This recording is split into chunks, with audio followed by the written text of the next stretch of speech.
taking a call. In that case, honourable members, can I thank you all for the kind comments that you have made this evening, and thank you also for the way you've acknowledged the hundreds of people who work so hard to make Parliament function. Can I particularly thank my Deputy Speaker, Lindsay Tisch. Lindsay has worked enormous hours in this chamber, and I think he deserves acknowledgement for that. He's done a wonderful job coordinating the work of the presiding officer's team here, and I just want to acknowledge the tremendous job he's done. Can I also thank my assistant speakers, the Honourable Rick Barker and Eric Roy, for the way they've maintained the style that I've wanted to see brought to this House. I think the team's done a great job. Thanks so much. To the Leader of the House, the Honourable Jerry Brownlee, and the Shadow Leader, the Honourable Darren Hughes, can I thank you guys for the constructive approach you take to the work of this place, and the whips of all the parties and the other members of the Business Committee. The public doesn't see that vital work that you people do, but I certainly appreciate the way you contribute to the functioning of Parliament, and I've got to say it's a privilege and a pleasure to work with you. Can I thank very much the Clerk of the House, Mary Harris. She does a superb job. She's earned my enormous respect, and I think she carries on the outstanding traditions of the clerks that I've been privileged to serve with over many years in this place, and I just want to thank Mary so much for that.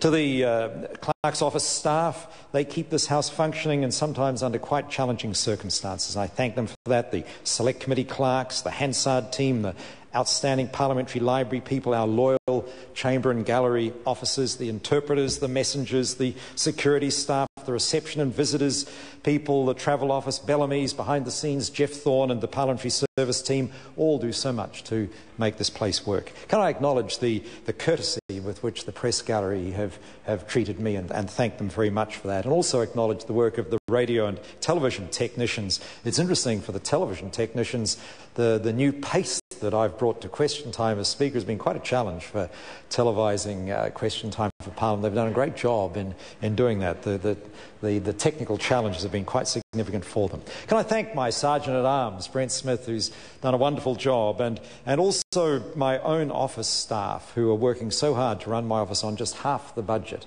that it ran under previously. To Roland, to Trish, and the incomparable Beryl.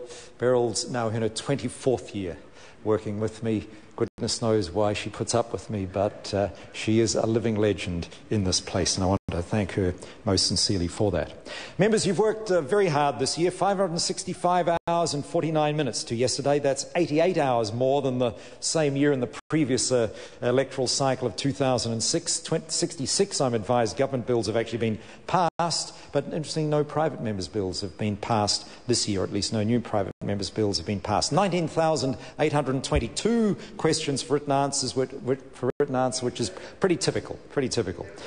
But one record, okay, that was up to yesterday. One record I wouldn't want to see members try to break in future years was the 30,046 amendments to the Local Government Tamaki Makaurau Reorganisation Bill passed in May under urgency after 33 hours in the committee stage. Only 16 of those 30,046 amendments were agreed to.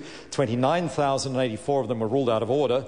946 were defeated, which meant an awful lot of voting. And I've got to confess, the public actually thought that our television system had gone on the blink and was just recycling the same vote. They didn't realise the date was changing by one day, but I'm not sure that the outcome was ideal, and I think the Standing Orders Committee will be looking at that issue. This last year has seen two of our long-standing members retire, the Right Honourable Helen Clark and the Honourable Dr Michael Cullen, first elected to this place in 1981. Both distinguished members of the New Zealand Parliament retired this year, and I want to acknowledge their retirement. As did, of course, our Controller and Auditor General, Kevin Brady, after 38 years at the Audit Office, 7 as Controller and Auditor General, and I want to acknowledge the integrity and professionalism that he brought to that work. In doing that, can I acknowledge Lynn Provo, the new Controller and Auditor General, who took up her position on the 5th of October, had a long career in the Audit Office herself, State Services Commission, Archives New Zealand before her term or recent role as Deputy Commissioner of Police. We also, of course, welcomed this year our new Komatua, Rose White Tahuparai, who handles the Māori protocols of Parliament with enormous integrity, warmth and great dignity. Finally, can I thank you all, my colleagues here at Parliament. The challenge this year of the release of members' expenses, I realise has put huge pressure on your spouses and on your families. And I just want to promise you that I will continue to work to try and smooth out the wrinkles that are still inherent in that arrangement, because I feel very deeply for some of the stresses that I've caused you. You've treated me with, you've treated with good grace my ruling on the new Standing Order 368 covering the tabling of documents. And can I also acknowledge the constructive way that ministers have responded to my re-emphasising the requirement in Standing Order 377 for an answer to be given to a question if it can be given consistent with the public interest. You have all made this House and its procedures or its proceedings more worthwhile, better humoured and of greater public interest. And for that, my thanks to each and every one of you. It is a real privilege to serve as your Speaker. Have a great Christmas. Enjoy the new year. Go safely. I look forward to seeing you all in the new year. Go well. The question is that the motion be agreed to. Those of that opinion will say aye.